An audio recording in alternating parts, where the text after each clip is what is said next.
তোমরা যারা প্রায় মোবাইলের চার্জ শেষ হয়ে যাওয়ার সমস্যায় পড়ো, অ্যাম্বিয়েন্ট কোম্পানির 10,000 mAh ওয়্যারলেস এই পাওয়ার ব্যাংকটি তাদের জন্য হতে পারে নতুন সঙ্গী। পাওয়ার ব্যাংকটার কিছু কি ফিচার্স পাওয়ার ব্যাংকের পিছনে দেওয়া রয়েছে, যেমন ইনপুট চার্জিং সাপোর্ট করে 20 ওয়াটের, আউটপুট চার্জিং সাপোর্ট করবে 22 ওয়াট, আর ওয়্যারলেস আউটপুট চার্জিং সাপোর্ট করবে 15 পাওয়ার ব্যাংকটি আমি গত 2-3 মাস থেকে ইউজ করছি।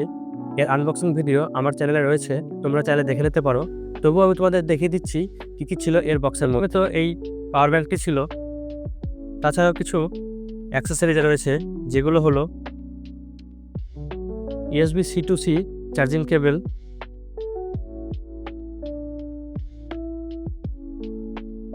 কিছু ডকুমেন্টেশন, আর এই ম্যাগনেটিক রিং।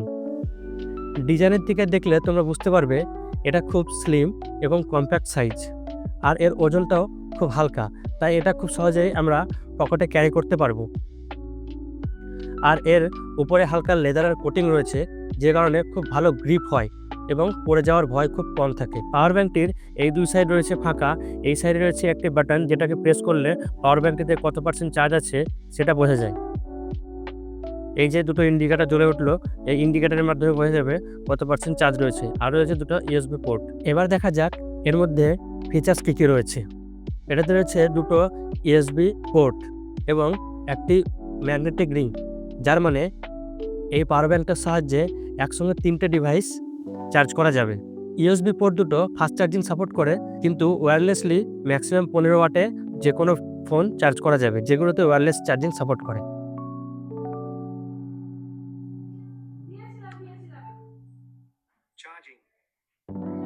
পাওয়ার ব্যাংকটা ম্যাগসেপ কম্প্যাটেবল, তাই আইফোনের জন্য খুব সুইটেবল।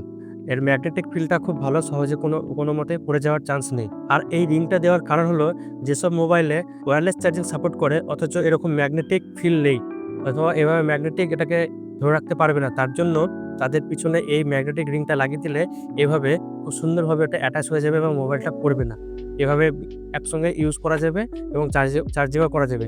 আরও একটা এর কাজ আছে, যেটা হলো হয়তো এই আইফোনেরই একটা কভার আছে, যেমন এই কভারটায় আমার ওয়্যারলেস চার্জিং সাপোর্ট করে না। এই রিংটাকে যদি এভাবে কভারের পিছনে লাগিয়ে দিই, তাহলে কিন্তু আইফোনটাকে আমি চার্জ করতে পারবো খুব সহজেই, কভারটা আবার খোলা পড়া করতে হবে না। এটা যখন লঞ্চ হয় তখন ওর প্রাইস ছিল প্রায় 1799 টাকার কাছাকাছি, কিন্তু আমি কিনেছিলাম 1399 টাকায়। এটার প্রাইস 1300 থেকে 1500-র মধ্যে হলে খুব ভালো, তার বেশি হলে এটা ওভার প্রাইস হয়ে যাবে। কেননা এখানে 10,000 mAh ব্যাটারি থাকলেও দুটো 5000 mAh বেলা অ্যান্ড্রয়েড ফোনকে দুবার চার্জ করতে পারবে না।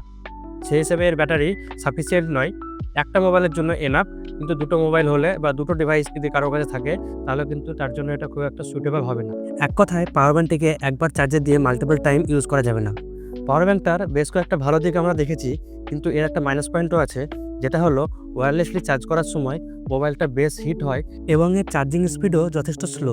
কোম্পানি 15 ওয়াট এর চার্জিং স্পিড ক্লেম করলেও এটা অতটা স্পিডে মোবাইল চার্জ করতে পারে না।